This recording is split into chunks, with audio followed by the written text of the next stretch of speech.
What's up, guys? It's Adam from Spiritus Systems. Oh, wait.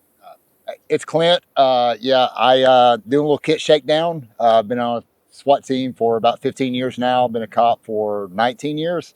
Work for a mid-sized agency. We have about 30 people on the team. We have 9 assaulter breachers. I'm the team leader over the kinetic breaching element. So some of my stuff will be kind of tailored more towards that genre. So if you're into kinetic breaching, hopefully some of this stuff makes sense. So we'll start with the head. I guess up here, the headboard system. We were issued a 3M helmet. I'm not going to lie, I don't love it. Came from an ops core to this 3M. I would much rather still have the ops core. But on the helmet, we do have the ops core amp.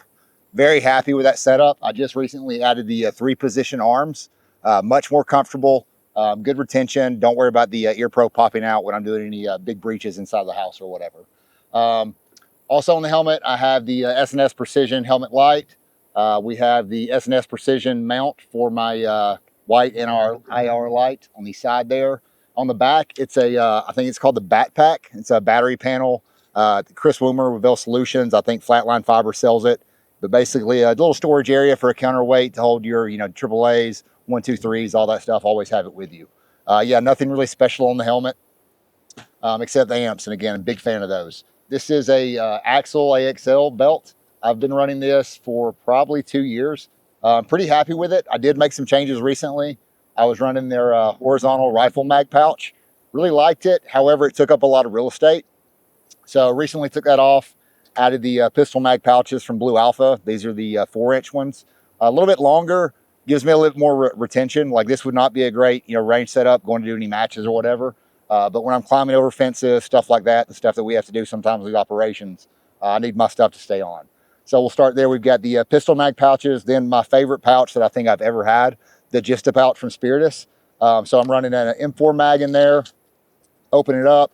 I've got a punch, a spare firing device, starfish, and then just some blue chems and some green chems. My Marcos is normally inside there. It's not there right now, but just gives me some other options as far as room marking, stuff like that.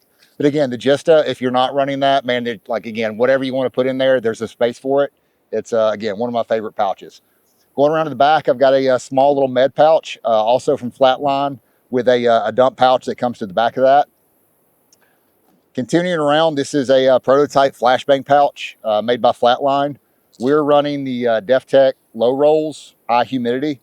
I like to mark my bangs with something a little more bright. Number one, it catches the eye when you actually deploy it. And then when you're trying to recover it after the fact, it's a lot easier to find something with some bright color to it and not just pitch black under a couch. A lot more difficult to find it that way. Holster setup. This is the Alien Gear Rapid something. I don't know, man. I'm not like holsters aren't my thing. This works pretty well for me. And yeah, that's it for the belt. Staying kind of at the belt line. Every cop, at least everybody in a tactical environment, normally has to carry some type of gas mask.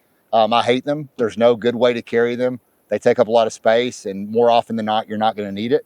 Right now, the best solution I've had is the Train How You Fight bag. Man, it does set really close to the body.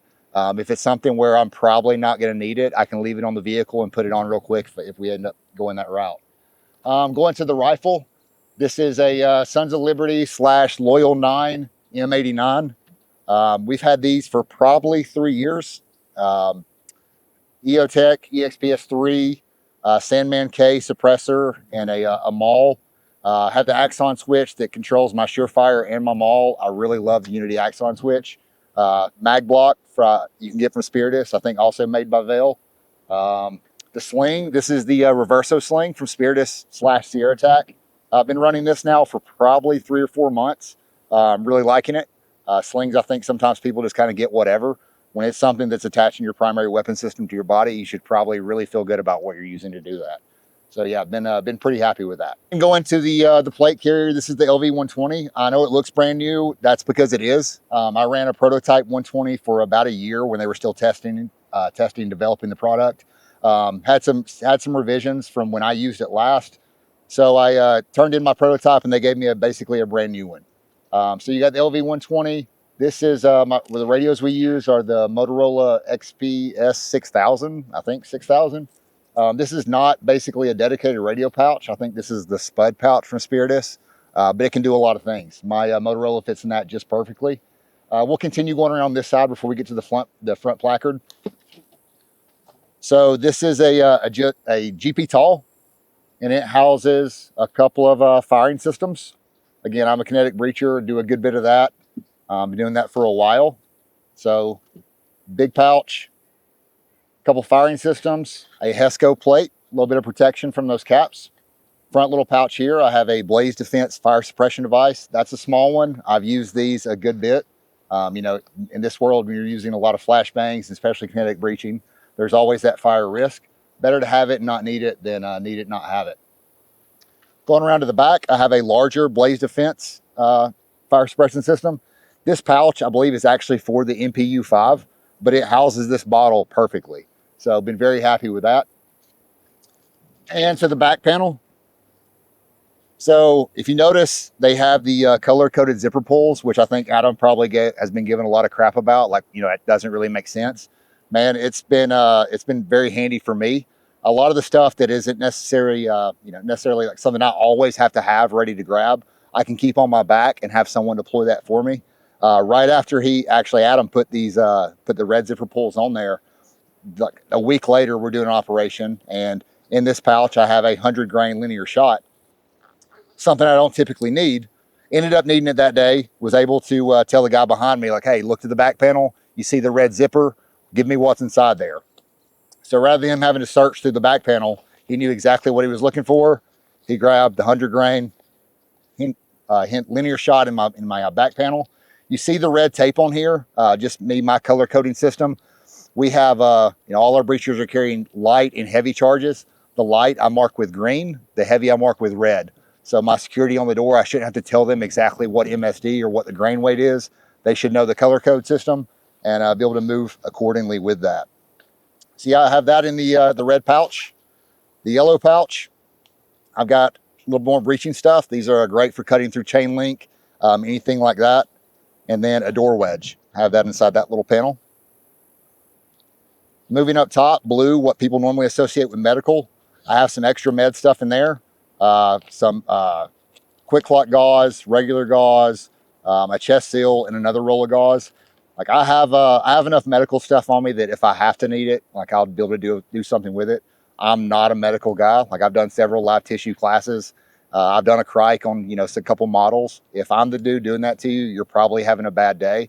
But I'll do what I can. I'm at least going to have the stuff to give it a shot. Coming around further, we have again, as a breacher, I'm basically a full breaching system. So if I need to do a ballistic or shotgun breach, I have that option. We have the not Mossberg, that's my Army days. The Remington 870 breacher. This is a prototype mag pouch, or not mag pouch, but retention system catch that I believe Adam Thrower's working on. I've used this a good bit. There's no good way to carry a shotgun. I've done everything that you can do, from the scabbard to having the actual holster for it. Man, there's not a great way. So far, this has been my favorite way. So hopefully any revisions they make, they actually do launch this, because I've been a huge fan. By the way, this is not sponsored. I'm not getting paid. Like, they're not paying me to say their product's good. A lot of this stuff is just stuff that I use. Continuing on around, we'll get to the front here. So this is my lunchbox. I actually have two separate breaching kits. If I'm doing a large venue QRF, I'm definitely going to have the lunchbox on. If I'm doing traditional law enforcement operations, it's normally going to be a brunch box. Difference is the size and how much extra kinetic equipment I can carry. So on the front, I've got a Chemlight bundle, some cutters, 10-gram booster, one punch, another punch, extra shotgun rounds, and this is like a construction commercial crayon. When you're getting into room markings and door markings, you can use a paint pen, you can use a permanent marker, whatever. What I like about these is it shows up decently well and it's easy to clean off. So if it's something where, like, I had to do we did an operation at a hospital, and a whole wing, we're having to mark the rooms that we've cleared. No one brought enough Chemlights for that. I was able to use something like this to quickly let all the follow-on teams know that, hey, this has already been cleared. Getting into the big panel of the lunchbox, I've got My 50 grain hinge shot, linear, again, marked with green because it's the lower charge for us. And I've got some vacuum sealed, just raw data or raw det cord. For viewports, if I need to flex a charge, take something from 100 to 200 or even 200 to 250, I have the explosives on me to do that. If I did not have my Lunchbox on here, it was just the Brunch box, you're going to have a similar setup, just not as much extra stuff. Again, like a traditional law enforcement operation, be it a search warrant or arrest warrant, me having to do a hasty wall breach, odds are that's probably not going to happen. Moving up to the actual placard, body camera mount. I've been around definitely well before body camera days. This day and age, I'm kind of glad to have it. Never got me in trouble. We use the Motorola watch guard, I believe. And again, apparently my word doesn't mean a whole lot. Luckily, I have stuff on video to prove that, what I was doing was correct. Coming up to the placard, I'm not the dude that carries 17 magazines. When I first started on SWAT, there were guys that carried 8, 9 rifle mags.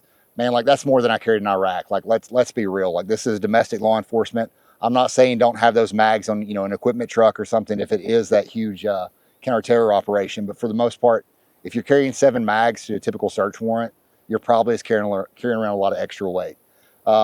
Moving further, this is a Sosby cub. Sosby, I'm not sure how you pronounce it, but I do love his blades.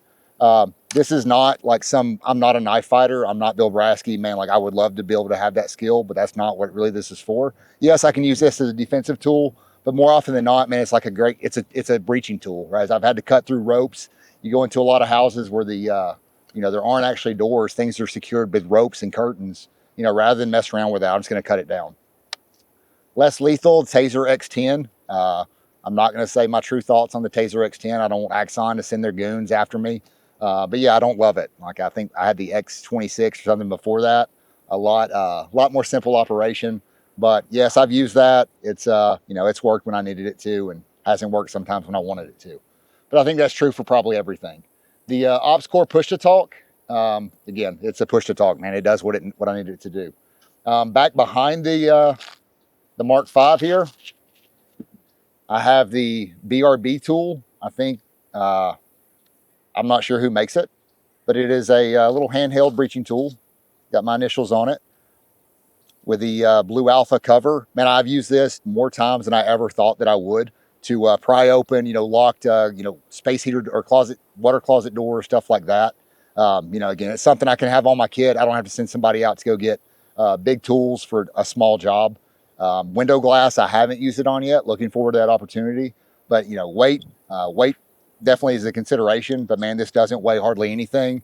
Easy to stow, sits right behind everything that I need. And I can easily get to it and stow it when I need to.